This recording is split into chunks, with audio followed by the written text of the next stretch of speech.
First हिजरी में हम लोग आ चुके हैं। अब फर्स्ट हिजरी का मतलब अब मुसलमान हिजरत कर चुके हैं, अब यहाँ से ईयर काउंट होना शुरू हुआ है। और वैसे भी ये काउंटिंग बहुत बाद में हुआ, अल्लाह के रसूल इस्लाम के टाइम पे इस तरह काउंट नहीं होता था।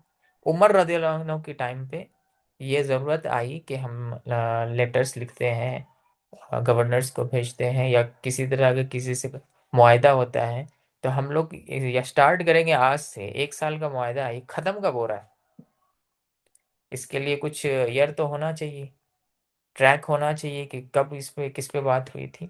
तो फिर उसके बाद फिर ये डिसाइड किया गया कि हम लोग कैलेंडर काउंट करेंगे हिजरत से, पहली हिजरी से।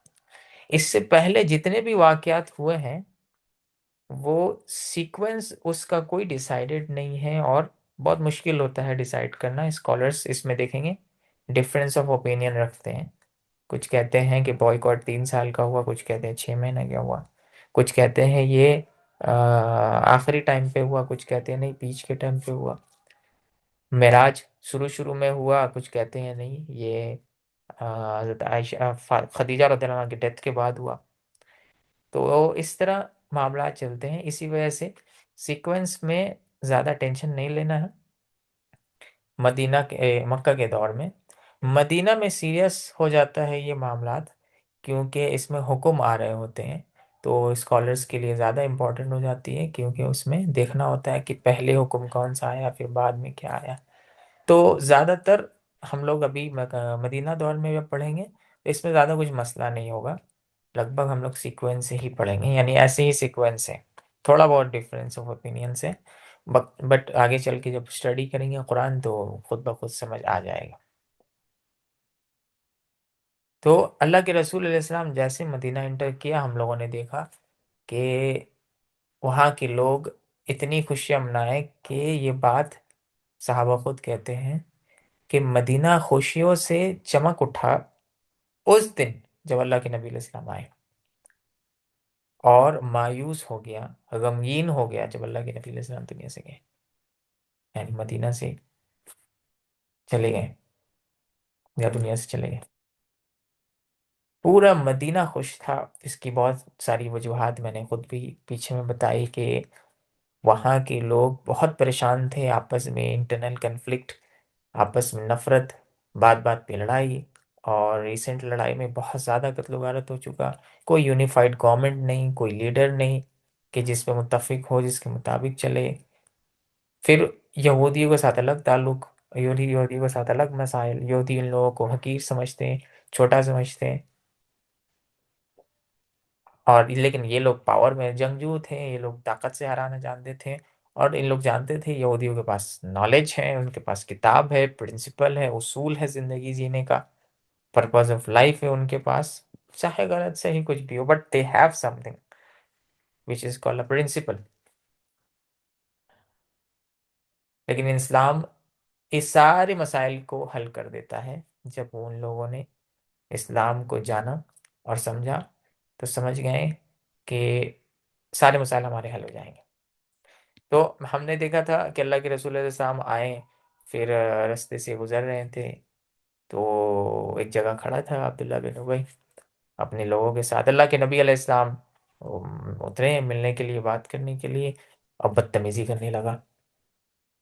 तो जो सहाबा अल्लाह के नबी अलैहिस्सलाम के साथ थे, तो उन्होंने कहा अल्लाह के रसूल इसके साथ थोड़ा सा नरमी फरमाइए, क्योंकि असल में मसला ये था कि आपके आने से पहले हम लोग बहुत परेशान थे। हम लोग चाहते थे कि हम में से कोई एक लीडर बन जाए और उसके मुताबिक हम लोग चलें, इस तरह आपस में जो नफरत और लड़ाई झगड़े हम लोग कर रहे हैं ये ख़त्म हो जाए। तो हम लोग अब्दुल्ला बिन उबय पे मुत्तफिक हो गए थे, और ताज बनाने के लिए ऑर्डर भी दिया जा चुका था।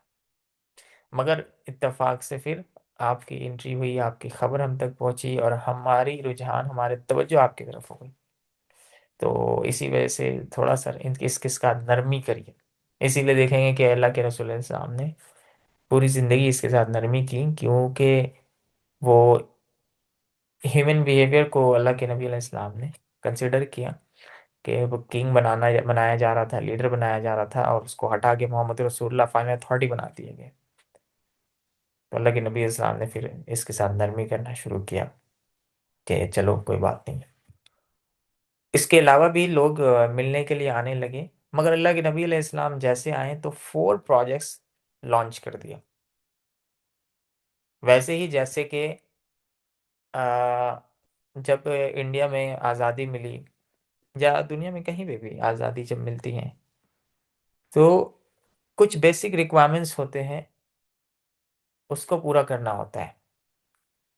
जैसे कॉन्स्टिट्यूशन, डिफेंस, रिलेशनशिप, ये सारे मामला, इंटरनल इकोनॉमिक सिस्टम, ये सारे बेसिक क्वेश्चंस हैं जिसको हल करना पड़ता है जब भी एक गवर्नमेंट स्टैब्लिश होती है, एक निज़ाम स्टैब्लिश होता है। तो अंग्रेज़ों से आज़ादी मिली, तो ये सारा काम हुआ। हम लोगों ने देखा कि हिस्ट्री पढ़ी है हमने, कॉन्स्टिट्यूशन के लिए एक कमेटी बनाई गई, डिफेंस के लिए ऑलरेडी अंग्रेज़ों के लिए जो थे वो प्रोवाइड हो गया। वो एक डिफेंस में भी एक्सटर्नल डिफेंस होता है, इंटरनल डिफेंस होता है। ये बात तो हमें मालूम है। एक्सटर्नल डिफेंस का मतलब जो बॉर्डर को प्रोटेक्ट करते हैं, या फॉरेन अफेयर्स, या जैसे जैसे इंडिया के ताल्लुक से मिसाल दे रहे हैं, आपको समझ आएगा कि बॉर्डर्स को प्रोटेक्ट करते हैं कि दुश्मन जो दूसरे ममालिक हैं वो इन अंदर ना आए। फिर इंटरनल पुलिस होती है जो आपस में इंटरनल कन्फ्लिक्ट को मैनेज करती है कि आपस में लड़ाई झगड़ा ना हो, फसाद ना फैले। इसके अलावा इंटेलिजेंस होती है जो पहले से ही जो नुकसान होने वाला है उसको रोका जा सके, या जब भी मामला ख़राब हो तो उस डेटा से कि उस डेटा को सामने मद्देनज़र रखते हुए एक्शन प्लान करें। तो एजेंसीज है, इंफॉर्मेशन ब्यूरो है जो इंफॉर्मेशन कलेक्ट करती है, सबका इंफॉर्मेशन होता है। हम लोग यहाँ क्लास करें, इसका भी इंफॉर्मेशन होता है। कौन क्या कौन सी एक्टिविटी कर रहा है, कहाँ क्या इवेंट हो रही है, कौन क्या डिस्कशन कर रहा है, सारा डेटा, बस उनका काम होता है डेटा रखना। अब तो ऑनलाइन मामला हो गया, ऑनलाइन में क्या कर चल रहा है, सोशल मीडिया में कौन लोग एक्टिव है, कौन क्या कर रहा है, सब चीज़ पे उनको नज़र रहती है। खाली डेटा रखना होता है। जहाँ उनको गड़बड़ी नज़र आया, उल्टा पुल्टा नज़र आया, तो फिर वो दूसरे दूसरे ऑर्गेनाइजेशन, एजेंसीज हैं, उनको कंसल्ट करते हैं। जैसे एनआईए हो गया, एंटी टेररिस्ट स्क्वाड हो गया, एटीएस बोलते हैं। तो ये इंटरनल मामलात को देख रहे होते हैं कि कोई टेररिस्ट एक्टिविटीज़ तो नहीं हो रही है, कोई एंटी नेशनल एक्टिविटीज़ तो नहीं हो रही है। ये सारी वो चीज़ें हैं, वो सुनते आ रहे हैं। जिसको नहीं समझ में आया ना वो पूछ लें। क्यों? क्योंकि अब पॉलिटिकल एंगल शुरू हो जाएगा, पॉलिटिकल बात चलेगा। तो जिनको थोड़ा बहुत भी मुझे उम्मीद है कि अब तो हम लोग एक्सपोज हैं हर चीज़ से, पॉलिटिक्स से स्पेशली, पूरी दुनिया में ही, एटलीस्ट इंडिया में तो है ज़रूर, ये बीजेपी की रहम करम की वजह से, कि क्या मामला कैसे चल रहे होते हैं। हमें मालूम है रिसेंटली दिल्ली में जो सीएनआरसी के लेकर फसाद हुआ, उसके ताल्लुक से एनआईए इन्वॉल्व हुआ, फिर एंटी नेशनल चार्जेस लगाए गए बहुत लोगों पर। तो ये इंटरनल मामलात होते हैं, ठीक है। किसी किसी पे टेररिस्ट का चार्ज लगाया गया जो एटीएस देखता है, एंटी टेररिस्ट स्क्वाड। फिर इसके बाद होते हैं रॉ। हमें मालूम है, सुना होगा रॉ एजेंट, मूवी वगैरह में देखा होगा। क्या नाम है, सलमान, एक था टाइगर, मूवी में सुना होगा कि इंडियन रॉ एजेंट है। वो होते हैं जो वॉच रखते हैं कि इंडिया के खिलाफ साजिशें बाहर तो कुछ नहीं चल रही है, कुछ ऐसा नुकसान जो बाहर से तो नहीं होने वाला है दूसरे कंट्रीज से। तो वो बाहर से डिफेंस के डेटा को मद्देनजर रखते हैं, ठीक है। तो ये हो गया टोटल डिफेंसिव मामला। इसके अलावा कॉन्स्टिट्यूशन का मामला होता हुआ है कि सबसे पहले कॉन्स्टिट्यूशन हर चीज़ का बनेगा, लेकिन वो बेस क्या होगा, वो कोर वैल्यू क्या होगा जिसके अकॉर्डिंग सब चीज़ चलेगा, सारे लॉज बनेंगे, वो कोर वैल्यू क्या होगा। तो हमें मालूम है कि फंडामेंटल राइट्स आते हैं, प्रियम्बल। जो भी लॉ के स्टूडेंट हैं, लॉ के स्टूडेंट तो शायद नहीं है, लास्ट टाइम मैंने पूछा था तो किसी ने बताया नहीं। जो है तो उन्हें इसका अच्छे से मालूम होगा, और यूं ही हमें भी मालूम है, सभी लोगों को एक्सपोज हो चुके हैं कि एक प्रिंसिपल कोर वैल्यू होता है। और सबसे बड़ी मिसाल जो हिजाब के लेकर मसला हुआ इस कर्नाटका में, तो लोगों ने फंडामेंटल राइट्स को इन्वोक किया। क्यों? क्योंकि वो कोर वैल्यू है। कोई भी कानून बनेगा वो कोर प्रिंसिपल के खिलाफ नहीं हो सकता, जिसको फंडामेंटल राइट्स या प्रेम्बल कहते हैं, वो कोर प्रिंसिपल होता है। उसी के अकॉर्डिंगली ही सारे 6 फंडामेंटल राइट्स हैं। प्रेम्बल, ये 2 वर्ड आप लोग सर्च करेंगे, थोड़ा रिसर्च कर लेंगे, वरना टाइम ज़्यादा चले जाएगा। या फिर लॉ के जो स्टूडेंट हैं वो थोड़ा ब्रीफ कर देंगे, ग्रुप जब ओपन होगा कल, कि बेसिक प्रिंसिपल क्या है, जो भी लॉ बनते हैं उसको मद्देनजर रखते हुए बनता है। इसीलिए हम लोग देखते हैं कि कोई भी कानून बनता है तो वो मेजॉरिटी पे से तो पास तो हो जाएगा, लेकिन अनकॉन्स्टिट्यूशनल डिक्लेयर हो सकता है कि ये अनकॉन्स्टिट्यूशनल है। हालांकि कॉन्स्टिट्यूशन ही तो बनाया गया, तो अनकॉन्स्टिट्यूशनल कैसे हो गया? तो वो सुप्रीम कोर्ट उसका ख्याल रखती है कि कहीं जो नया लॉ बना है वो कोर प्रिंसिपल से टकरा तो नहीं रहा है। समझ रहे हैं? तो वो चेक करते हैं, जैसे कि CNRC हो गया या कोई भी मामलात हो गया, लोग क्लेम करते हैं यही कि ये फंडामेंटल राइट्स या फला राइट्स के खिलाफ जा रहा है। जैसे लोगों को राइट्स हासिल है कि जो चाहे रिलीजन को इख्तियार करें, चाहे ना भी करें, जिससे चाहे शादी करें, इंडिया में जहाँ चाहे रहें, जहाँ चाहे मूव करें, जो चाहे बिजनेस करें जो भी लीगलाइज्ड है। और फ्रीडम ऑफ एक्सप्रेशन है कि वो जो चाहे एक्सप्रेस करें जो अपने आइडियाज़ को। बस एक्सेप्शन ये हो कि फसाद में ना मामला जाए, कि वो फ्रीडम ऑफ एक्सप्रेशन के नाम पे दूसरों को गाली देना शुरू कर दे, दूसरों के खिलाफ भड़काऊ भाषण देना शुरू कर दे, जिससे फसाद हो। तो ये सारे मामलात होते हैं। ठीक है, हम ऊपर ऊपर बात कर रहे हैं, जो कि इजीली समझ जाएंगे। जिन्हें ना समझ में आए रोक के पूछ लें। ठीक है, क्योंकि अभी हम लोग पॉलिटिकल एंगल में जाएंगे, क्योंकि अब इस्लाम स्टैब्लिश हो रहा है। क्यों? क्योंकि आप लोग, हम लोगों ने इस्लाम को कभी स्टैब्लिश नहीं देखा है। हम लोगों ने कि इस्लाम स्टैब्लिश होता है तो क्या होता है। इसी वजह से लास्ट टाइम मैंने बात की थी ज़कात के ताल्लुक से, कि ज़कात तो दी ही जाती है खलीफा को। अल्लाह ताला ने क्या कहा कुरान में, कि जब हम इन्हें इख्तियार देते हैं, पावर देते हैं, तो ये क्या काम करते हैं? नमाज को इस्टेब्लिश करते हैं, यानी अकीमुस सलात करते हैं और ज़कात देते हैं। तो ज़कात गवर्नमेंट को दी जाती है। अब लोगों को ये कन्फ्यूजन हो रहा है कि हम मोदी गवर्नमेंट को ज़कात देंगे, ये पगला उगला हो गया, क्या बात कर रहा है? अब लोगों का जहन में ऐसा ही है। मेरी बात हुई, जिन्होंने कमेंट किया था ग्रुप में, वीडियो में जिस पे हम लोगों ने बात किया था। ठीक है, तो उनका मसला क्या था मालूम है? उनका मसला ये था कि वो ये समझ बैठे हैं कि हम इंडियन गवर्नमेंट को या मोदी को ज़कात देंगे। कैसा कैसा बात कर रही? तो ये क्यों दिमाग में ऐसा आ रहा है, जहां हालांकि मैंने बताया कि खलीफा को दिया जाता है, जो इस्लामी निज़ाम का रिप्रेजेंटेटिव या लीडर होता है। तो ये बात जहन में पिक्चर ही नहीं बना रही ना, कभी इस्लाम का एज एस्टेब्लिश्ड देखा ही नहीं। दुनिया में कहीं भी इस्लाम नहीं है। दुनिया में देखेंगे मुस्लिम ममालिक हैं, बादशाहत हैं, इस्लाम नहीं है, खिलाफत कहीं नहीं है। मैंने इसीलिए कहा था खिलाफत को थोड़ा सर्च कर लीजिए, थोड़ा स्टडी कर लीजिए उसके बारे में। तो इस वजह से मसला हो रहा है। हम लोग जब अभी पॉलिटिक्स में एंटर करेंगे, तो ये अभी शुरू में ही हम लोग ये चीज़ क्लियर कर लें। शुरू के आज और कल का क्लास इंपॉर्टेंट होगा, पॉलिटिकल एंगल या पॉलिटिकल इस्लाम को समझें। इसके ऊपर एक सीरीज भी है यूट्यूब पे, अच्छा है बहुत, पहले मैंने देखा था। पॉलिटिकल इस्लाम के नाम पे एक बुक भी है, तो यूट्यूब पे भी है। उस जो राइटर है उन्होंने इंटरव्यू में कुछ एक्सप्लेन भी किया है, वो थोड़ा सा आप लोग ज़रूर देख लीजिएगा। इंशाल्लाह इजीली मिल जाएगा यूट्यूब पे, वो पहले समझ लीजिए। इसी वजह से मैंने छोटा में, अब जिहाद को भी एक्सप्लेन करेंगे कल डिटेल में। लेकिन समझ लीजिए कि जब भी निज़ाम इस्टेब्लिश होता है, अंग्रेज चले गया, इसलिए इंडिया का मिसाल दे रहे हैं ताकि आप लोग समझ पाए।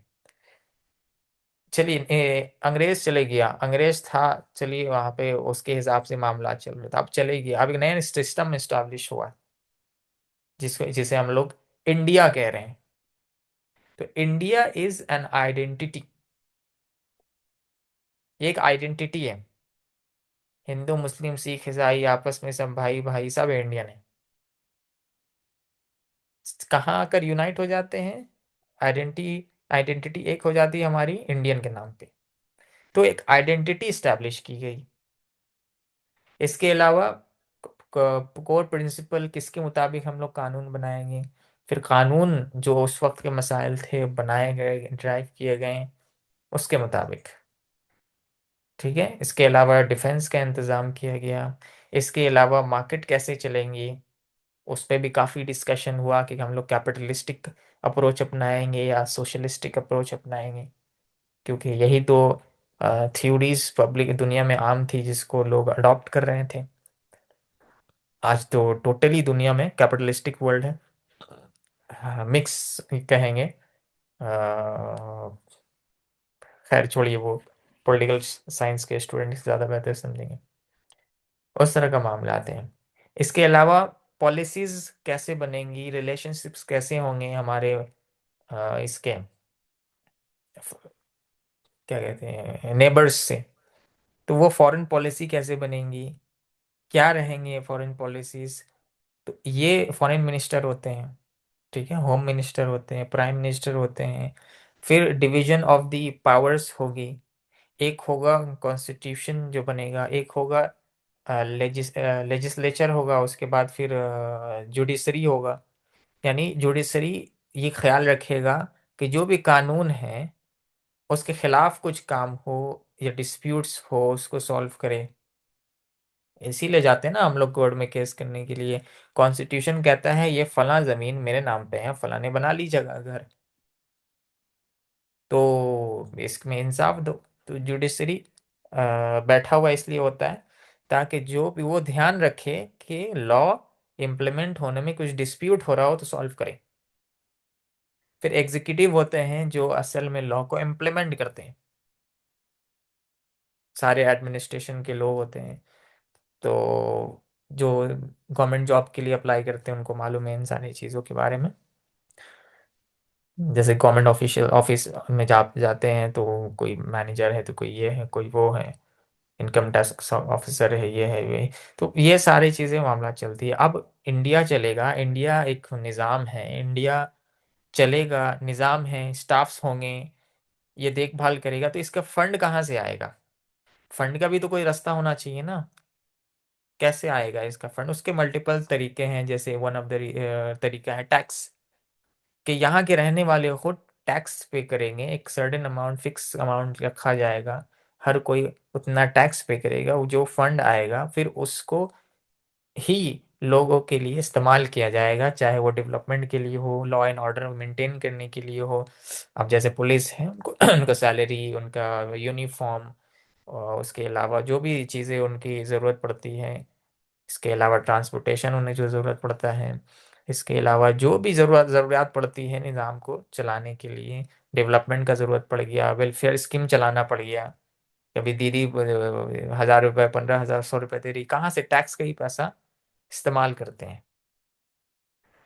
उसके बाद फिर क्या होता है कि ये टैक्स के मामलात हो गए कि ये सिस्टम रन कैसे करेगा, इसको फंड भी तो चाहिए, पैसा भी तो चाहिए।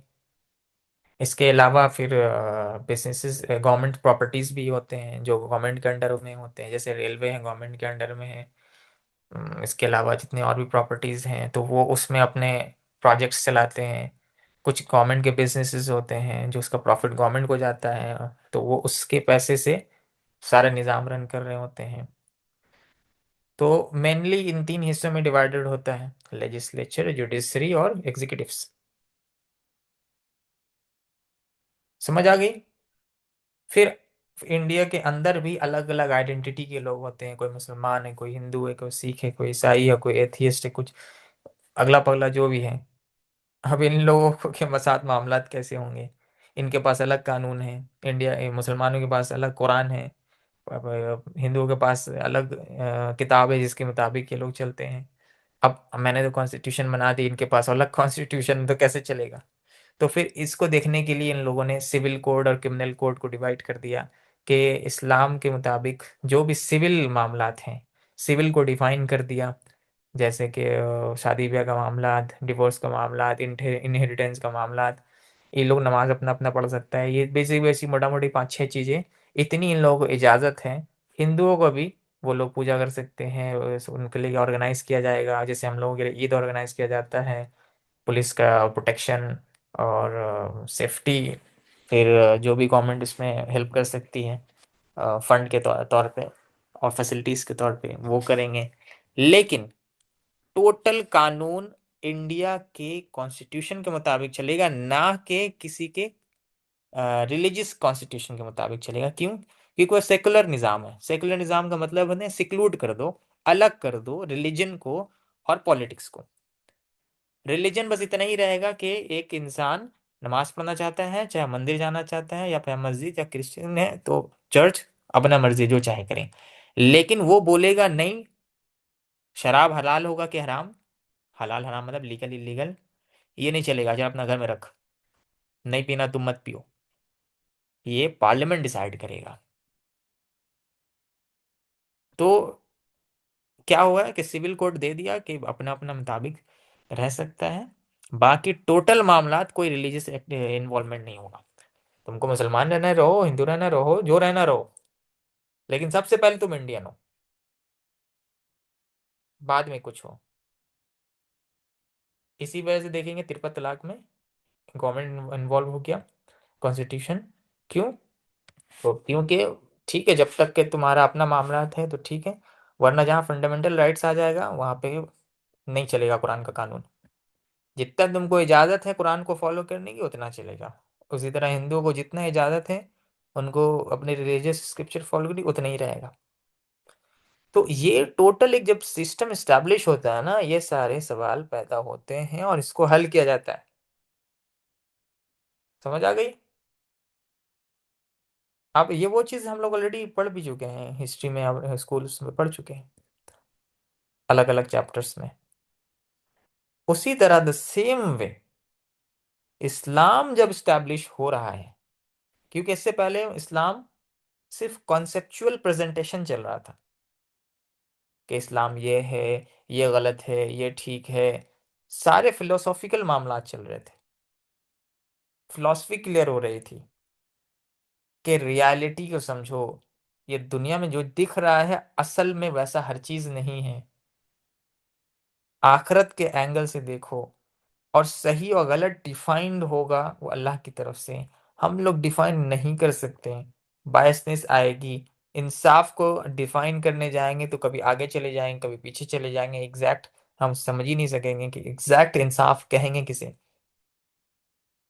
सो यही चीज क्लियर कर रहे थे अल्लाह के रसूल इस्लाम कि हम लोगों का कोर प्रिंसिपल दुनिया में जीने का तरीका, सही तरीका और इंसाफ क्या है, वो अल्लाह ही बताएंगे। अल्लाह ही डिजाइनर है और अल्लाह ही सारी चीजों का मामला चलाने वाला है।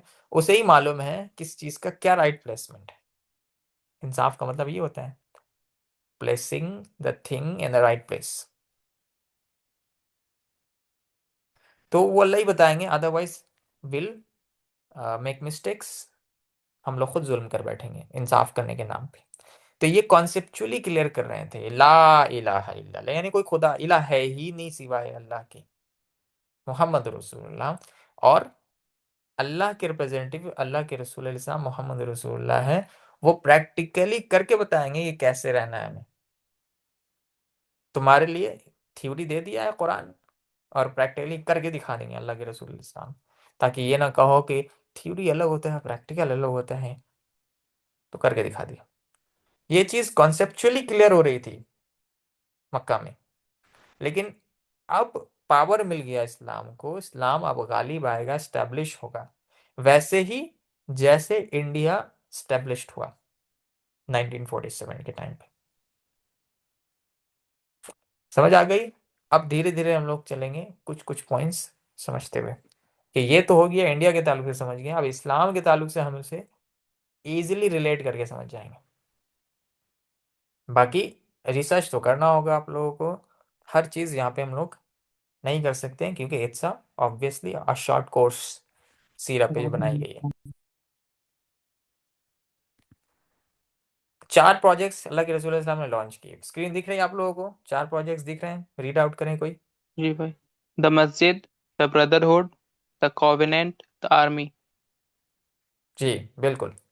तो मैंने नीचे में राइट हैंड साइड में 4 अलग पॉइंट्स लिखे हैं रिलेट करने के लिए, ठीक है? उसमें टेंशन नहीं लेनी है। जैसे कि parliament, government office etcetera, identity, brotherhood, यानी मुसलमान मुसलमान आपस में भाई भाई हैं। अब वहाँ पर क्यों आइडेंटिटी ज़रूरत हो गई? जैसे इंडिया में कोई हिंदू है, कोई मुसलमान है, कोई नहीं मानता है रिलीजन में, तो भाई ये लोग तो आपस में कन्फ्लिक्ट करेंगे। आइडेंटिटी एक नहीं होगी तो किस चीज़ पे ये लोग अच्छे से मिल के रहेंगे? वरना आपस में तो लड़ाई चलती रहेगी इनकी। तो मुसलमान में क्या है? ब्रदरहुड है, तुम एक उम्मत हो। समझ गए? इससे क्या हुआ कि कोई अगर औस कबीला से है, खजरत से है, कोई अंसार में है या मुहाजिरीन में है, उनमें भी अलग अलग कबीला है, तो आपस में तो इन लोगों को ऐसे ही चलता रहेगा, ये तो फलां कबीले से हो। तुम सब मुस्लिम हो, तुम सब ब्रदर्स हो, आपस में भाई भाई हो। ये आइडेंटिटी बना दी गई, अल्लाह के रसूल सल्लल्लाहु अलैहि वसल्लम ने क्लियर कर दिया। जैसे कि यहाँ पे मामला थे, हिंदू मुस्लिम को एक कॉमन आइडेंटिटी में लिया गया। उसके बाद कॉवेनेंट साइन किया गया, डॉक्यूमेंट साइन किया गया कि कौन सिस्टम जो चलेगा वो किस प्रिंसिपल पे चलेगा, फॉरेन पॉलिसीज क्या होंगे, अंदर में ही जो नॉन मुस्लिम्स हैं उनके साथ कैसे मामलात होंगे। फिर उसके बाद डिफेंस के लिए आर्मी बनाई गई, जैसे पुलिस है, बॉर्डर है, रॉ है। ठीक है, अब ये समझने के लिए लिखा है सिर्फ, इसमें टेंशन मत लीजिएगा क्या लिख दी रही। जो नहीं समझ में आए पूछ लीजिएगा। अब सबसे पहला प्रोजेक्ट क्या था? द मस्जिद नबवी। तो अल्लाह ताला ने कुरान में क्या किया कि मोमिनीन सालेहीन वो बंदे हैं जिन्हें हम इख्तियार देते हैं, पावर देते हैं, तो वो नमाज कायम करते हैं और ज़कात देते हैं। तो पहला प्रोजेक्ट क्या करना था अल्लाह के रसूल अलैहि सलाम को? ऑब्वियस सी बात है जो अल्लाह ने बताई, वह मस्जिद नबवी बनाना था। क्या आते ही मस्जिद का कंस्ट्रक्शन स्टार्ट किया अल्लाह के रसूल अलैहि सलाम ने। तो हमें मालूम है कि कहाँ कौन सी लैंड पे अब बने। तो उसके लिए बस ऊंट पे डिपेंड हो जाता है कि ऊंट डिसाइड करता है जहाँ बैठता है। तो भाई अल्लाह के रसूल अलैहि सलाम दिखाते हैं भाई कि क्वेश्चन है कि हाँ हाँ, बोलिए। कि इंडियन इंडियन कॉन्स्टिट्यूशन के हिसाब से ब्रदरहुड तो ये है कि हम सारे इंडियंस हैं, ठीक है, हिंदू मुस्लिम भाई भाई। तो क्या अल्लाह के रसूल सल्लल्लाहु अलैहि वसल्लम के टाइम पे अल्लाह के रसूल ने उनको यहूदियों को भी उम्मती में कंसिडर किया कि ये भी भाई भाई हैं? नहीं नहीं, यही तो मैंने कहा, सारे मुसलमान भाई भाई हैं। आगे इंशाल्लाह आएगा थोड़ा डिटेल में, तो फिर वो इस पे लोग हम लोग नहीं, हम लोग बात करेंगे आगे, टेंशन मत लीजिए। ओके। हाँ, डिफ्रेंशिएट हो जाएगा ये। तो मस्जिद नबवी की तामीर की गई, कंस्ट्रक्शन स्टार्ट हो गया। कंस्ट्रक्शन में अल्लाह के नबी इस्लाम ने कहा यहाँ पे मस्जिद बनेगी। सो सारे सहाबा पार्टिसिपेट करने लगे। कोई ईंटा उठाने लगा, कोई मिक्सचर बनाने लगा, कोई बुनियाद डालने लगा। सारे सहाबा मिल गए। It was a very wonderful wonderful time for सहाबा, दे वर एंजॉयिंग अलॉट। वो बताते हैं, हमें फेमस हदीस भी सुनी होगी, सारे सहाबा वन बाय वन ब्रिक्स ला रहे हैं, अल्लाह के नबी अलैहिस्सलाम खुद काम कर रहे हैं। अब अल्लाह के नबी अलैहिस्सलाम को देखकर सहाबा में जो एक्साइटमेंट, अल्लाह के नबी अलैहिस्सलाम के हाथ से तो ईट ईट ले रहे हैं, आप दीजिए, हम ले जा रहे हैं। और सब मिलकर इस कदर खूबसूरत से काम करने लगे, पता ही नहीं चलता कि कौन औस कबीले से है, कौन खजरत से है, कौन बनु मखजूम से है, कौन हाशमी है, कुछ पता नहीं चलता। सारे लग रहे हैं एक आइडेंटिटी में बन गए हैं, मुस्लिम्स। और उसके बाद हम लोग देखते हैं कि अल्लाह के नबी अलैहिस्सलाम पॉइंट करते थे, जो जिस चीज़ में बेहतर था उसको उसको उसी काम के लिए देते। जैसे अब अल्लाह के नबी अलैहिस्सलाम ईटा उठा रहे हैं, तो सारे सहाबा पीछे पीछे लग गएंगे, हम भी ईटा उठाएंगे, अल्लाह के नबी अलैहिस्सलाम का साथ देंगे। अल्लाह के नबी अलैहिस्सलाम अपॉइंट करते थे, no, you are best at mixturing the materials, you do the mixturing. कोई अगर ताकतवर है, तुम कैरी करो ईंट को, किसी को दे दिया कि तुम बुनियाद डालो। So whoever is expert in that particular field, अल्लाह के नबी अलैहिस्सलाम उसके मुताबिक उसे काम देते थे। So this is the reason why we what we understand from it, कि हर बंदे को किसी न किसी फील्ड में एक्सपर्ट लेवल पे जाना है, और हर बंदा ज़रूरी नहीं कि हर काम में ही इस्लाम को मदद देगा। हम लोग क्या समझते हैं जनरली, जैसे उस वक़्त के सहाबा भी समझ रहे थे कि हम सब ईंट उठाएँगे। हम लोग क्या समझते हैं इस दीन का काम का मतलब? हमारे अंदर भी कोई गलतफ़हमी है तबलीग ना? जमात। बस दीन का काम का मतलब तबलीग करेंगे, ऐसा नहीं है। अलग-अलग फ़ील्ड हैं जहाँ दीन को मदद की ज़रूरत होती है, ताकत की ज़रूरत होती है, आसानी की ज़रूरत होती है। तो कोई बंदा बिज़नेस में बहुत अच्छा है, तो पैसा कमाएगा ना, पैसा दिलाकर वो इस्लाम को, पैसे से मदद करे इस्लाम को। कोई बोलने में अच्छा है, तो ठीक है, वो प्रीचर बनेगा, वो एक्सप्लेन करेगा, लोगों को कन्विंस करेगा। कोई डिफेंस में अच्छा है, तो वो उसी से मदद करेगा। सारा दीन का ही काम कर रहा है। कोई टीचिंग में अच्छा है, तो वो टीचिंग में इन्वॉल्व होगा। कोई कॉन्स्टिट्यूशन में अच्छा है, कानून बनाने में, कुरान फहमी में, कुरान से कानून निकालने में, तो वो कानून में रहेगा, उस पे आकर के हेल्प करेगा। सो हमने समझ रखा है कि दीन का काम का मतलब तबलीग, और दीन का काम का मतलब सिर्फ जो मदरसा से मौलवी साहब निकल रहे हैं वही दीन का काम कर रहे हैं। वो एक फील्ड का काम कर रहे हैं दीन में, जिसको कानून का काम कहते हैं, जो स्टूडेंट्स कहते हैं, उस फील्ड के एक्सपर्ट्स होते हैं। वो हर चीज के एक्सपर्ट्स तो नहीं होते। अब उनको लान तान करना शुरू कर रहे हैं, साइंस आता है थोड़ी मौलाना को। भाई वो एक अलग फील्ड के, आप साइंस के स्टूडेंट्स हैं, आप अल्लाह की निशानियां दिखाएंगे दुनिया में, दुनिया को। आप भी दीन का ही काम कर रहे हैं। आप हिस्ट्री के स्टूडेंट हैं, आप दुनिया को हिस्ट्री दिखाएंगे कि किस तरह कौमें क्या क्या कॉमन फैक्टर्स रहे हैं जिसकी वजह से बर्बाद हुई है, ये वजूहात रहे हैं, ये इस तरह से अल्लाह की निशानी आई है। आप उसमें अल्लाह की निशानी दिखाएंगे, लोगों की रहनुमाई करेंगे कुरान को प्रिंसिपल बनाकर। कोई कॉमर्स के स्टूडेंट हैं, वो इकोनॉमी कैसे रन करना चाहिए, अभी एक नया मसला आया है, क्रिप्टो करेंसी आ गया, ट्रेडिंग आया है। अब वो समझेंगे कि इस्लाम किस तरह से इसको देखता है, और इस्लाम किस तरह फैसिलिटेट करता है या इस पे पाबंदी लगाता है, ये एक नुकसान है।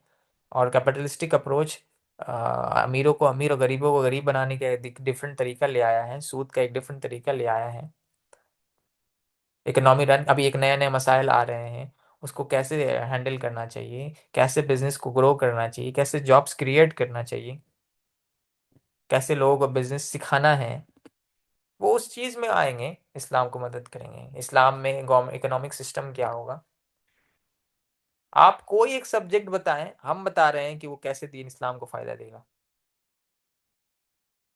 ये मत समझिए कि दीन का काम का मतलब तबलीग और मदरसा जाना है, बस इसके अलावा दीन का कोई काम नहीं होता है। ये दिमाग से निकाल दीजिए। और अगर नहीं निकलता है तो फिर बहुत बड़ी गलतफहमी में बैठे हुए हैं।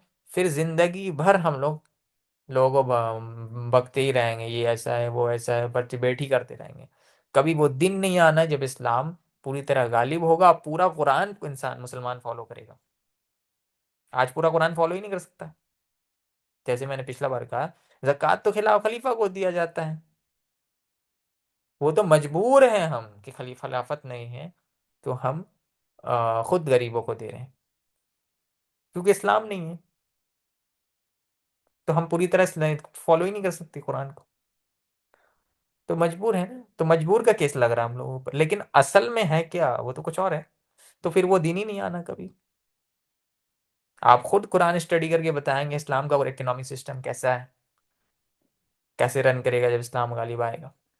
तो ये हमारा काम है, ठीक है। ये टैक्स कलेक्शन का मामला थे, टैक्स कैसे कैलकुलेट होंगे, ये इनहेरिटेंस का मामला थे, कैसे डिवीजन होंगे, ये मैथमेटिक्स बचपन से ही सिखाए जाएंगे, मैथ्स के चैप्टर्स में से होंगे। इनहेरिटेंस कैलकुलेशन मैथ्स के ही चैप्टर में से होंगे। कि जब घर बनाए जाएंगे तो किस डायरेक्शन में क्या मामलात किया जाएगा। तो ये सारे वो चीज़ें हैं जो हम खुद जो स्टडीज़ कर रहे हैं। आपको उन्हें बताया ना कि कोई ऐसा सब्जेक्ट बताएं जो आप पढ़ रहे हैं, चाहे जर्नलिज्म हो, चाहे आप लॉ पढ़ रहे हो, कुरान ज्यूरिस्प्रूडेंस की बात करें ना, लॉ पढ़ रहे हैं, जो मदरसे में पढ़ाया जाता है वो लॉ ही पढ़ाया जाता है, फिक्ह पढ़ाया जाता है। तो आप खुद वो पढ़ रहे हैं, आपको बेहतर समझ में आएगा। आप जब लॉ पढ़ेंगे और फिक्ह पढ़ेंगे वो ज़्यादा अच्छा बेहतर तरीके से समझेंगे, क्योंकि करंट मसाइल को देख रहे हैं, वो स्टडी भी कर रहे हैं। ठीक है, तो इसको जहन में बिठा लेनी है कि Islam needs expert of that particular subject. और ये बात दिमाग में रखिए, आपने 10+2 कर ली है, ग्रेजुएशन कर लिया, दिस इज नथिंग, अभी बच्चे ही हैं। इस चीज़ को इस्लाम स्टडीज़ नहीं कहता। इस्लाम स्टडीज़ वो किसको कहता है, जब आप उस फील्ड के एक्सपर्ट हो, कुछ भी मसाइल हो आप हल करने के कैपेबल हो। इस लेवल का स्टडी को इस्लाम स्टडी कहता है, ये छोटे मोटे लेवल को स्टडी नहीं कहता है। ये बच्चा है, प्रिंसिपल उसका भी बन रहा है। समझ गए? तो इस बात को दिमाग में रखना है, और इसीलिए पर्पस ऑफ स्टडीज डिफाइन करना है। अब आज ही डिसाइड करनी है या नोट करना है कि पर्पस ऑफ स्टडीज डिसाइड करेंगे हम, कि what is the reason behind studying that particular subject, और सिलेक्टिंग सम पर्टिकुलर सब्जेक्ट, और I select some particular subject. ठीक है, तो एक्सपर्ट को अल्लाह के नबी अलैहि सलाम ने स्पेशलाइजेशन को रिस्पेक्ट किया, और पर्टिकुलर सहाबा को पर्टिकुलर काम दिया। बिल्डिंग कंस्ट्रक्शन चालू हुआ, कंस्ट्रक्शन मुकम्मल हो गई। तो अब डिस्कशन हुआ कि नमाज तो कायम करनी है, लेकिन अब हम लोगों को बुलाएं कब, ये तो एक मसला है ना। अब नमाज जोहर कितने पढ़नी है, जोहर का वक्त शुरू हो रहा है फॉर एग्जांपल 12 बजे से, और मुकम्मल हो रहा है फॉर एग्जांपल 3 बजे। अब 3 घंटा में किस वक्त नमाज पढ़ेंगे जो सब आ जाए? घड़ी तो था नहीं उस वक्त, टाइम बता दिया जाए कि सब 1 बजे आ जाएगा, तो लोग को इनवाइट कैसे करें? तो किसी ने यही कहा कि क्रिश्चियंस तो बेल बजा लिया करते हैं, और बोलते हैं माइक में अनाउंस करते चलेंगे कि नमाज का वक्त हो चुका है, नमाज का वक्त हो चुका है, ऐसा कुछ कर लेते हैं। आपस में डिस्कशन हुआ, मगर किसी राय पे नतीजे पे नहीं पहुंचे, कुछ ना कुछ रीजंस आ गए। फिर होता क्या है कि अब्दुल्ला इब्न ज़ैद रदियल्लाहु अन्हु अल्लाह के नबी अलैहि सलाम के पास फिर आते हैं, माइट बी नेक्स्ट डे, और कहते हैं अल्लाह के रसूल, मैंने एक ख्वाब देखा है कि हम लोगों को नमाज की तरफ इनवाइट कर रहे हैं विद दिस कलिमा, जो आज हम लोग अजान में कहते हैं, अल्लाह अकबर अल्लाह अकबर, ये पूरा। और उसी वक्त दौड़े दौड़े अब क्या नाम है, उमर रदियल्लाहु अन्हु आते हैं, बोलते हैं अल्लाह के रसूल, मैंने ख्वाब देखा और ऐसा ऐसा है, जो कि सेम हो, सिमिलर टू अब्दुल्ला इब्न ज़ैद रदियल्लाहु अन्हु की तरह होता है।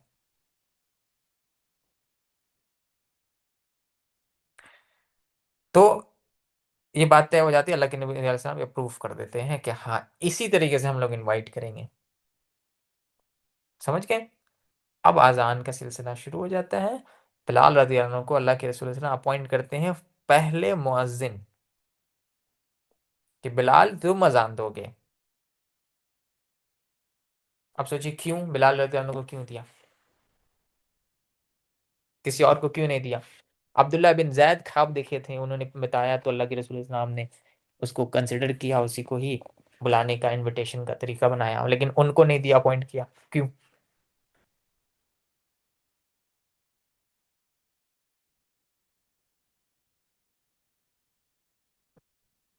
बोल। क्या उनका समझा आवाज आपने? सबसे अच्छा था, वो उस चीज में स्पेशलाइज थे, इसीलिए उनको अपॉइंट किया। जी, उनके आवाज में वो गरज था और वो गूंज था, कि जो लोगों तक पहुंच सके। अब जिसके आवाज नरम है, सॉफ्ट है, उसे आजान देने दिया जाएगा तो कितनी दूर जाएगी और कितना स्ट्रांग होगा वो। तो जो जिस चीज में बेहतर है वो उस वही काम करेगा। वरना सवाल तो आता होगा ना कि बिलाल रदियल्लाहु अन्हु को क्यों दिया, वो बकर को नहीं दिया, रदियल्लाहु अन्हु कम से कम अब्दुल्ला इब्न ज़ैद जो ये बात लेकर आए उनको दे देते। सो वी मस्ट नो कि हर बंदा एक अलग काम लेकर आया है। इसी चीज को हम कहते हैं सबसे पहले दो तीन चीजें क्लियर कर लेना है। एक है आइडेंटिटी क्लियर कर लेनी है, नंबर दो पर्पस ऑफ लाइफ क्लियर करना है, नंबर तीन पर्पस ऑफ माई एग्जिस्टेंस ये क्लियर कर लेना है कि हम क्यों हैं यहाँ पर इसी वक्त इसी हालत में, ये क्लियर कर लेनी है। जिसकी मिसाल यूं समझिए कि लेट्स से फॉर एग्जांपल कि एक प्रोजेक्ट चल रहा है, जैसे कि एग्जांपल ले लीजिए, अभी गवर्नमेंट SIR करवा रहा है। अब SIR एक टोटल प्रोजेक्ट है, वो काम करना है। अगर ये फॉर एग्जांपल किसी ऑर्गेनाइजेशन को ये काम देता गवर्नमेंट, तो वो ऑर्गेनाइजेशन इस काम को लेती, तो उस ऑर्गेनाइजेशन का पर्पस क्या होता कि SIR कंडक्ट करवानी है। लेकिन उस ऑर्गेनाइजेशन में जितने भी स्टाफ्स हैं उसका अलग अलग रोल है। अब कोई ऐसा स्टाफ है जो ऑफिस में क्लीनिंग करता है, कोई ऐसा है जो जाकर पब्लिक में विजिट करता है, कोई ऐसा है जो बैक ऑफिस में डेटा कलेक्ट करता है, कोई ऐसा है जो सिर्फ पेपर अरेंज करता है, कोई ऐसा है जो टेक्नोलॉजी में सॉफ्टवेयर को मैनेज रखता है जहाँ पर डेटा स्टोर होता है और सारे मामला चलते हैं। हर बंदा का अपना एक रोल है जो पर्पस ऑफ द प्रोजेक्ट को अचीव करने में मदद कर रहा है। तो हम सब इंसान मुसलमान होने के नाते पर्पस क्या है, और मुजम्मिल का क्या पर्पस है अचीव करने के लिए, क्या रोल है उस पर्पस को अचीव करने में, ये दोनों डिसाइड करनी जरूरी होती है। और ये तब तक नहीं होगा जब तक आइडेंटिटी ही नहीं क्लियर है मेरी। ठीक है, ये तीन सवाल बहुत इंपॉर्टेंट है। अगर ये समझ आ जाए ना सीरा पढ़ के, तो समझिए कि बहुत बड़ा एसेट लेके चले गए। और यही नहीं समझ आया तो फिर ठीक है, अच्छी कहानी सुनी हमने।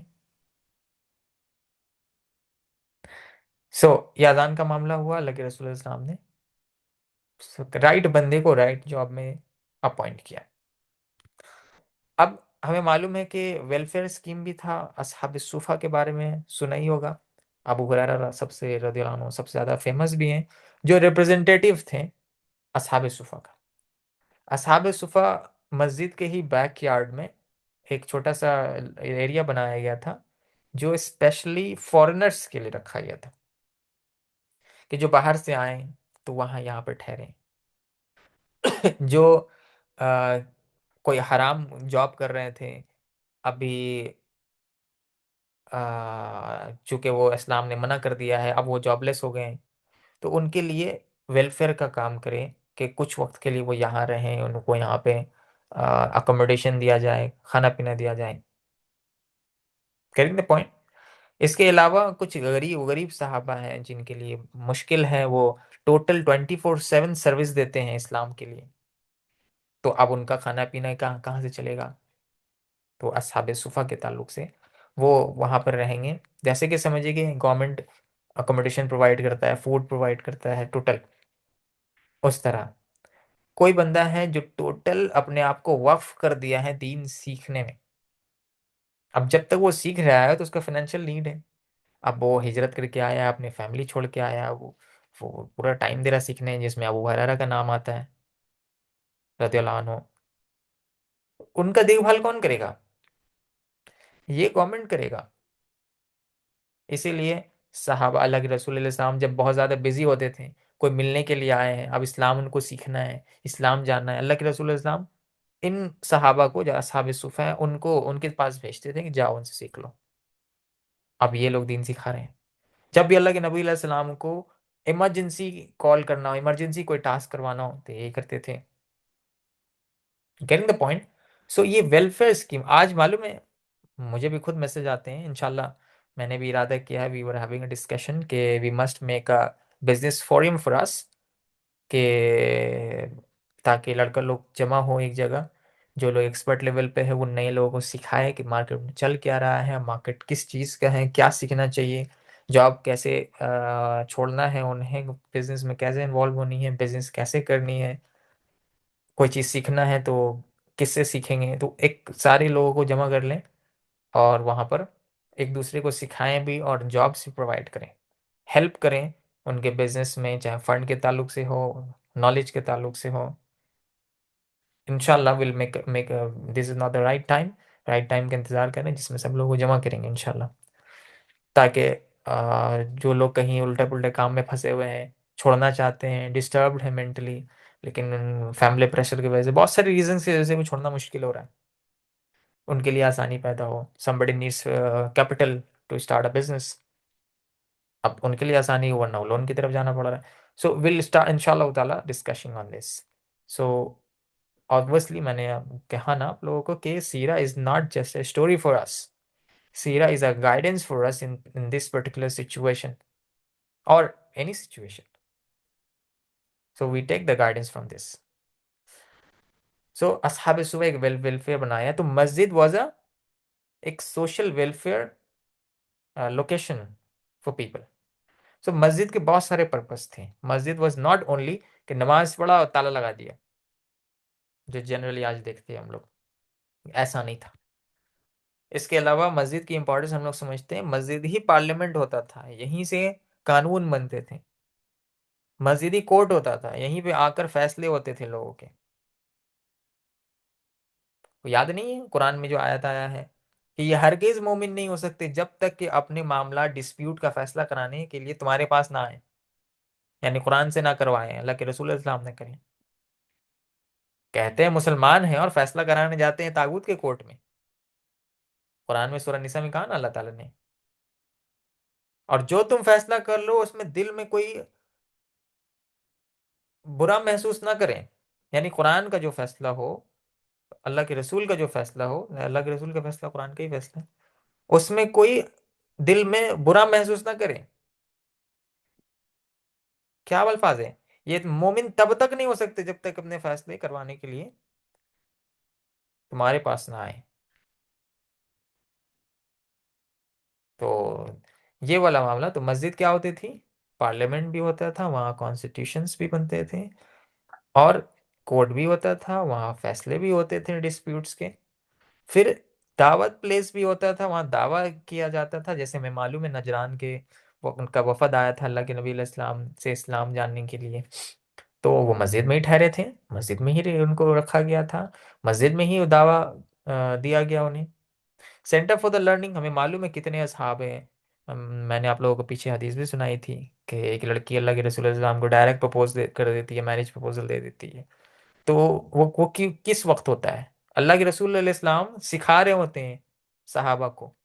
इसीलिए हम बार बार इसको कहते हैं कि सहाबा was the first batch student of रसूलुल्लाह सल्लल्लाहु अलैहि वसल्लम, जो लाइव क्लासेस लिया करते थे, कुरान सीखा करते थे। सो मस्जिद में ही होता था, कोई और अलग लर्निंग सेंटर्स तो नहीं होते थे। फिर मस्जिद ही होता था, लोग मुसलमानों के मीटिंग प्लेस होते थे। जुमा क्या है, जमा, जमा करना, मुसलमानों को जमा कर दिया जाए। मस्जिद में ही मीटिंग्स हुआ करते थे मुसलमानों की, कहीं गए तो मस्जिद में ही मुलाकात होती थी। हमारा हाल ये है, अभी देख लीजिए, बस मस्जिद में मुलाकात ही है, क्यों है, क्या कर रहे हो, क्या काम है, मस्जिद में क्यों, बाहर बैठो, यहाँ जाओ, वो करो। So we lost the purpose of मस्जिद, इंपॉर्टेंस ऑफ मस्जिद। फिर जितने भी मैंने पीछे भी असहाब सुफ़ा का जिक्र किया, जो ट्रेवलर्स हैं, दूर से आए हैं इस्लाम जानने के लिए, या अपने घर बार छोड़ कर आए हैं इस्लाम की तरफ, हिजरत करके, कोई हिजरत फ़र्ज हो गया है, जो गरीब हैं उनके लिए अभी कोई काम नहीं है, कोई जॉब नहीं है, तो कहाँ रहेंगे, वो गवर्नमेंट का काम है टेक केयर करेगा। और गवर्नमेंट ऑफिस क्या है, मस्जिद। वो वहाँ असहाब सुफ़ा वाले एरिया में रहते थे। असहाब सुफ़ा का खाना खुद की जिम्मेदारी मुसलमान उठाया करते थे। हमें मालूम है कि लोग अपने खाना में से कुछ लाकर असहाब सुफ़ा को दे दिया करते थे और वहाँ पे वो बैठ के खा लिया करते थे। फिर मस्जिद वही लोकेशन होती थी जहाँ से आर्मीज को भेजा जाता था। कि ये बंदा अपॉइंट किया गया है, फला जंग में जा रहा है। सो मस्जिद what was not just for the prayer. अब सोचिए जरा, इतना बड़ा एरिया है, और मतलब गुलामी का लेवल देखिए। We need to cover the more things, so हम इसको शॉर्ट कर देंगे। गुलामी का लेवल देखिए। कुंभ के मेले में जो डिस्प्यूट हुआ, भगदड़ मचा, मुसीबतें आई। आपको मालूम है यूपी में मस्जिद खोल दिया गया था? ये खबर तो सुनी होगी आप लोगों ने। जी भाई। अच्छा, अब कैसे समझ आ गया मस्जिद का इंपॉर्टेंस इन लोगों को?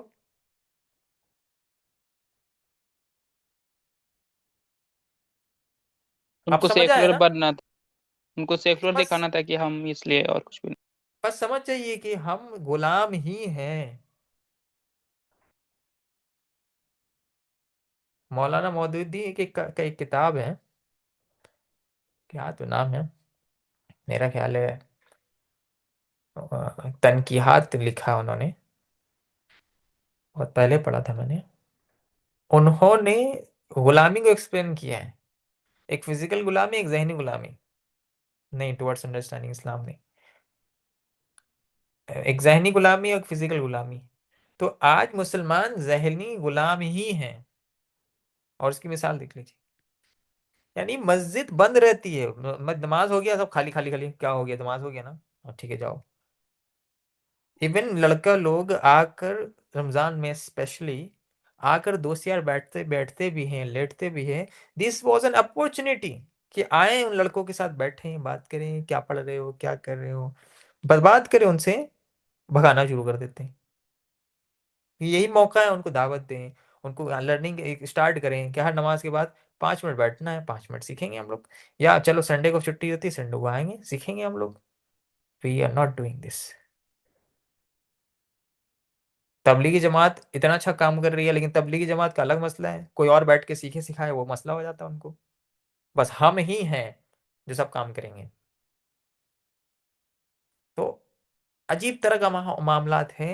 हमने रसूलुल्लाह सल्लल्लाहु अलैहि वसल्लम सीरा छोड़ दिया, तो देख लीजिए क्या मामला होता है, हो रहा है। So this was the utility of मस्जिद। अब अगला प्रोजेक्ट क्या था? ब्रदरहुड।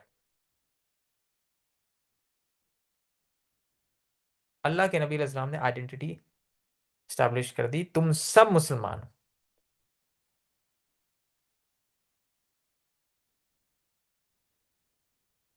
इसके ताल्लुक से अल्लाह ताला ने कुरान में कई आयतें नाजिल कर ली कि तुम सब मिलकर अब अल्लाह की रस्सी को थाम लो। तो यूनिटी यूनिटी यूनिटी, चिल्ला चिल्ली सब कर रहे हैं। So unity and what? अल्लाह एक्सप्लेन कर रहे हैं। सब मिलकर यूनाइट हो जाओ और थामो अल्लाह की रस्सी। ये काम है। अगर तुम यूनाइट होकर अल्लाह की रस्सी नहीं पकड़ रहे हो, तो इसका मतलब यूनाइट हो जाओ। Unite against what? Unite and what? Unite for what?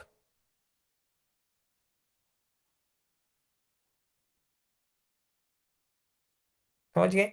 So brotherhood कायम हुआ। उसके बाद हम लोग देखते हैं कि अल्लाह के नबी अलैहिस्सलाम, अब इतने मुसलमान हिजरत करके चले आए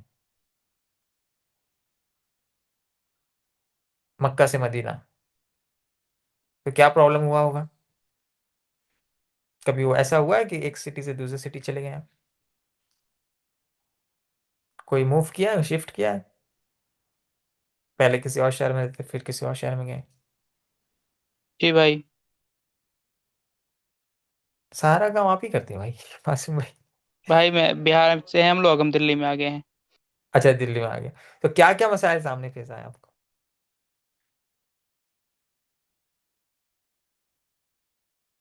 तो लैंग्वेज दिल्ली में। बैरियर था, हम लोग बिहार से थे तो लैंग्वेज बैरियर बहुत था। हम्म। और यहाँ पर मतलब हर चीज नया ही था, कुछ मतलब कुछ भी मतलब नॉर्मल नहीं था, जैसे कि क्या क्या क्या बताऊं।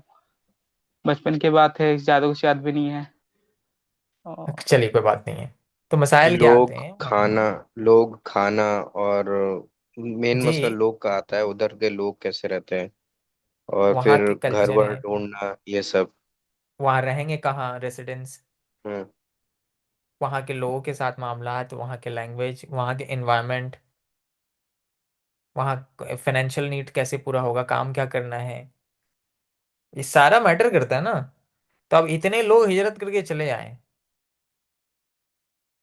बगैर सोचे समझे, बस अल्लाह के नबी का हुक्म है, अल्लाह का हुक्म आ गया कुरान में, नबी ने कह दिया कि अब हिजरत करना है। इसी वजह से ना मदीना के मुनाफिक लोग कहते थे ये लोग फैनेटिक है, पागल उगल है, ये लोग अपना घर बार छोड़ के आ गया है, प्रॉपर्टी छोड़ के आ गया है, अपना लग्जरियस लाइफ छोड़कर आ गया है, इन लोगों का दिमाग वाग ठीक है क्या?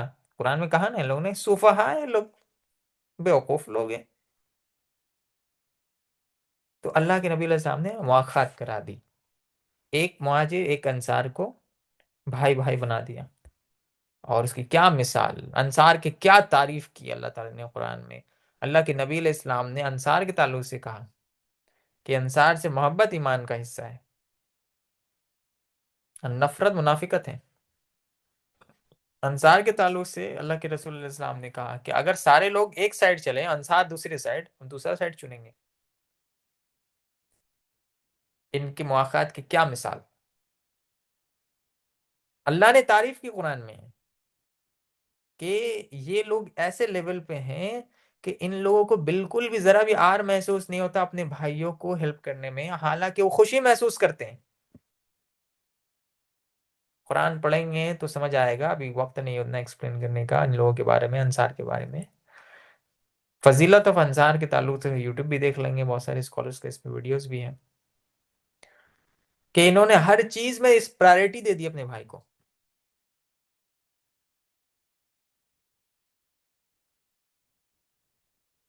साद इब्न रबिया का एक मिसाल मैंने लाया है आपके लिए कि साद इब्न रबिया के यहाँ कौन थे, अब्दुर्रहमान इब्न औफ। अब्दुर्रहमान इब्न औफ रहे, साद इब्न रबिया सीधा क्या, मेरे भाई, आप मेरे भाई हैं। तो अपने घर डिवाइड कर दिए। इवन आता है कि अपनी दो वाइफ्स थी, उन्होंने कहा कि मेरा भाई बगैर वाइफ के रहेगा, ये मुझे कैसे बर्दाश्त होगा। उन्होंने कहा हम एक डिवोर्स दे देंगे, आप एक रखें, ताकि आप ऐसा ना हो कि आप बगैर वाइफ के रहें। उन्होंने कहा अपने बिजनेस को डिवाइड कर देंगे और आधा आपका आधा मेरा। अब्दुर्रहमान इब्न औफ ने कहा कि नहीं नहीं इतना नहीं ज़रूरत है, मुझे खाली बचाओ, मार्केट कहाँ है वहाँ मुझे बस दिखा दो, मार्केट थोड़ा घुमा दो। मार्केट घुमाई। अब्दुर्रहमान बिन औफ समझिए कि बिजनेस में इतने अच्छे थे कि वो बिजनेस में एंटर करते हैं, कुछ ही दिन गुजर रहा होता है, अल्लाह के नबी अलैहि सलाम से मुलाकात होती है, अल्लाह के नबी अलैहि सलाम रास्ते में मिलते हैं, देखते हैं अब्दुर्रहमान ये तुम्हारे शोल्डर में पाउडर। तो अब्दुर्रहमान बिन औफ रज़ियल्लाहु अन्हु मुस्कुराते, अल्लाह के नबी मैंने निकाह कर लिया है। पाउडर उस वक्त येलो पाउडर होता था जो लड़कियां लगाती थी। तो अल्लाह के रसूल साहब ने कहा कि निकाह कर लिया है, मुझे बुलाया भी नहीं, दावत भी नहीं दी, ओ हो, ऐसा कुछ कहा, कुछ भी नहीं कहा। अल्लाह के नबी सल्लल्लाहु अलैहि वसल्लम ने कहा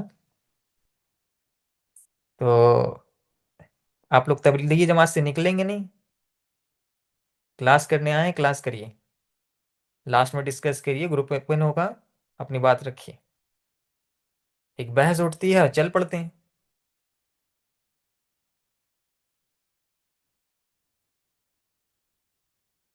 हाँ, पाउडर का थोड़ा समझ में नहीं है, वो थोड़ा एक्सप्लेन करिए ना जरा सा। कहाँ से समझ में आएगा, ध्यान तो चार्ट में है।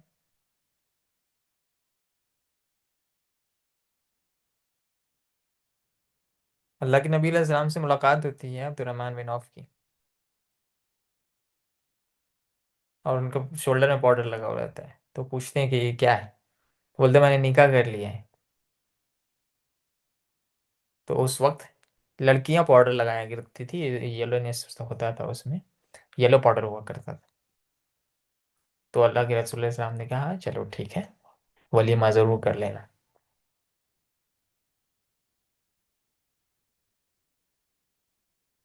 तो ये बात कही। तो उस यही मामला आता है कि अब्दुर्रहमान बिन औफ बिजनेस में इतना आगे गए कि बाद में हम लोग मिसाल भी देते हैं कि पैसा कमाना है तो फिर अब्दुर्रहमान बिन औफ जैसा, भाई वो किसी को पाउडर ही बिजनेस में समझ जाना में है नहीं तो इस आया तरह। ना, कि वो पाउडर अब्दुल बिन औफ के शोल्डर पे क्या कर रहा। शादी हो गई आपकी? नहीं नहीं, वो ग्रेवी का जिक्र आता है, मैंने सुना है कि इनको ग्रेवी लग गई थी खाने में। हाँ जाफरान शायद, जाफरान जाफरान, सुना था। जी जी, वो जाफरान पाउडर जाफरान। का ही जिक्र आता है। हम्म। तो वो लगा हुआ होता है। ठीक है, आपकी शादी होगी तो आपका भी शोल्डर में लग जाएगा। समझ गए? ठीक है। तो ये मामलात होता है अब्दुर्रहमान बिन औफ। पैसा कमाना है, फिर अब्दुर्रहमान बिन औफ जैसा पैसा कमाना है, इतना कि इस्लाम की हर जरूरत पूरी कर दें। ये 2 लाख 4 लाख पैसा कमा करके पीछे पड़ के गुलाम मत बनिए पैसा का। पैसा कमाना मतलब पैसा से ही इस्लाम की मदद करनी है, दिमाग एकदम क्लियर कर लेना है।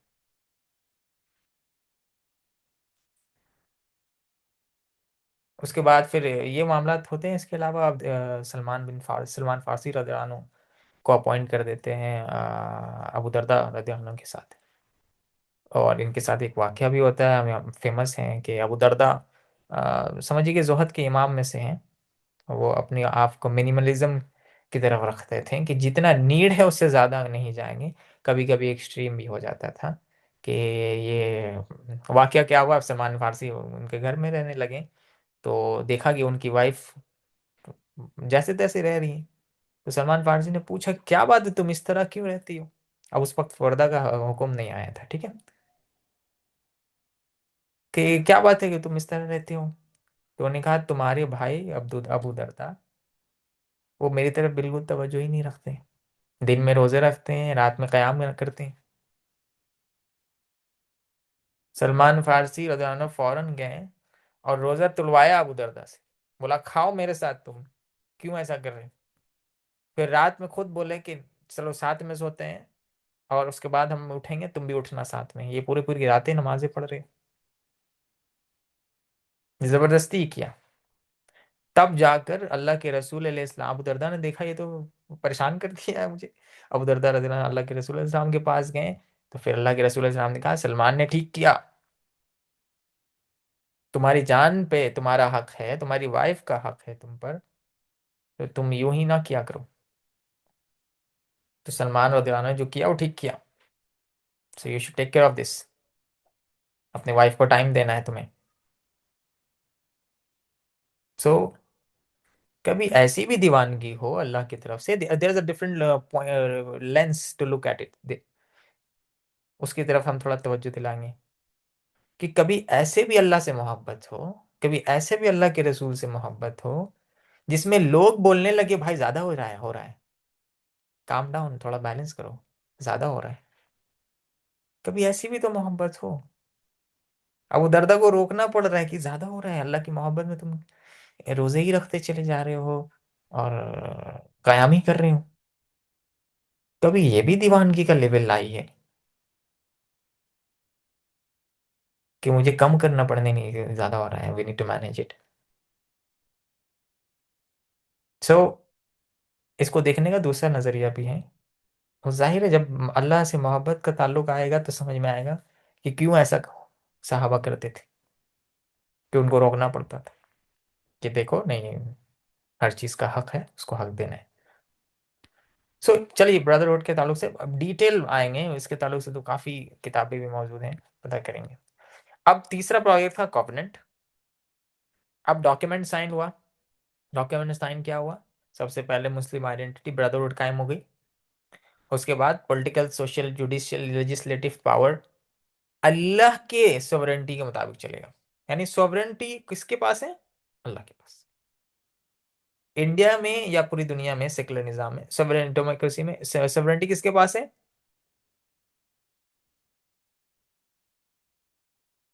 किसके पास है? जो सेकुलर किताब लिख दी गई है। अरे सॉवरेंटी किसके पास है? पीपल के पास है, लोगों के पास है। We the people of the people of the book नहीं, वी द पीपल, यानी लोग सोवरेन, तो सोवरेनिटी बिलोंग्स टू अल्लाह। यही है ला इलाहा इल्लल्लाह, कि हर चीज अल्लाह के मुताबिक चलेगा, कोई इला नहीं आएगा। तो जो भी दुनिया में कोई भी कानून मानता है तो समझिए वो सोवरेनिटी अल्लाह को नहीं दे रहा। ला इलाहा तो कर ही नहीं रहा, वो ला इलाहा इल्लल्लाह तो कर ही नहीं रहा। तो कैसे कवर में जवाब दे देगा वो? सो ये डिस्टैब्लिश हुई कि कोर प्रिंसिपल अल्लाह की किताब होगी, सोवरेनिटी अल्लाह के पास। स्टैब्लिश हुआ अल्लाह के रसूल सल्लल्लाहु अलैहि वसल्लम फाइनल अथॉरिटी होंगे। मदीना का कोई भी मामलात होगा, फाइनल अथॉरिटी अल्लाह के रसूल इस्लाम में होंगे, वो बताएंगे कहाँ क्या स्टेप लेनी है। फिर मुसलमानों और नॉन मुस्लिम्स में क्या रिलेशन होंगे उसको डिवाइड कर दिया गया। अल्लाह ताला ने कह दी कि देखो मुसलमान मुसलमान में आइडेंटिटी के मुताबिक तो भाई भाई हो गया है, लेकिन अब तुम्हारा जो अलायंस नॉन मुस्लिम से है वो नहीं रहना चाहिए।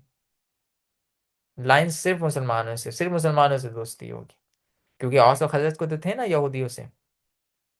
तो अब नहीं, तुम्हारा अलायंस, इवन अल्लाह के रसूल इस्लाम ने, हमें मालूम है कि यहूदी 10 तारीख के मुहर्रम के रोज़े रखते थे। मूसा अलैहिस्सलाम, अल्लाह के नबी अलैहिस्सलाम ने कहा हम तो मूसा अलैहिस्सलाम के ज़्यादा हकदार हैं कि उनको फॉलो उनको माने। तो उन्होंने कहा नहीं, 9 की भी रखो। ठीक है। तो इस तरह के मामलात हम देखते हैं कि अल्लाह के नबी अलैहिस्सलाम डिफ्रेंशिएट करते थे कि मुस्लिम आइडेंटिटी डिस्टर्ब नहीं होनी चाहिए नॉन मुस्लिम के साथ रहकर। फिर उसके बाद जॉइंट डिफेंस ऑफ मदीना, ये पैक्ट साइन हो गया कि हम सब मिलकर मदीना की हिफाजत करेंगे, चाहे वो नॉन मुस्लिम हो मुस्लिम हो, कोई भी हो अहले किताब में से हो, कि कहीं कहीं से कुछ भी हमला होगा हम लोग सब मिलकर लड़ेंगे। ये फाइनल अथॉरिटी, आप ये समझ जाइए अल्लाह के रसूल इस्लाम एज अ गेस्ट और जान बचाने के लिए नहीं आए हैं, फाइनल अथॉरिटी यानी इस्लाम को नाफिज करने के लिए आए थे। तो ये डॉक्यूमेंट साइन हो गई, कॉन्ट्रैक्ट साइन हो गया। सो हमारा मामलात क्या है? डिफरेंट। उन लोगों के मामलात क्या थे कि जो लोग अहले किताब हैं यानी तौरात को मानते हैं, तो वो अपने किताब के मुताबिक कानून चलाएंगे, फैसले करेंगे, मामलात लेके चलेंगे।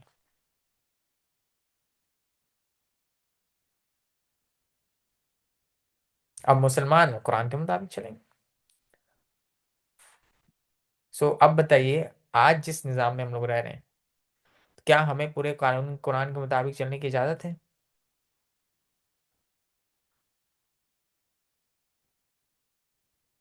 इस्लाम जब आया तो नॉन मुस्लिम को क्या राइट्स दिया कि तुम अपने कुरान के मुताबिक, अपने किताब के मुताबिक पूरी तरह चल सकते हो, तुम हमारे अपने सारे लॉज अपनी किताब के मुताबिक चलाओगे। तो कौन सा निज़ाम जो बोलते हैं नहीं नहीं हम तो यहाँ पे हैं, यहाँ पे नॉन मुस्लिम्स भी है, ऐसा है वैसा है, पढ़ा लिखा है नहीं, सुन सुना के बातें कर देते। थोड़ा पढ़ लेते हैं इस्लाम के बारे में कि जब इस्लाम आया तो नॉन मुस्लिम्स को क्या राइट्स मिले हैं, टोटल प्रोटेक्शन मिल रहा है। वो अपनी किताब के मुताबिक वो जिंदगी गुजार सकते हैं। क्या हम कुरान के मुताबिक जिंदगी गुजार सकते हैं? नहीं। हम बोलेंगे चलो मेरा क्रिमिनल कोड भी हमारे मुताबिक होगा, जान के बदले जान जाएगी, रेपिस्ट का को सजाए मौत दिया जाएगा, नहीं कर सकते हम लोग।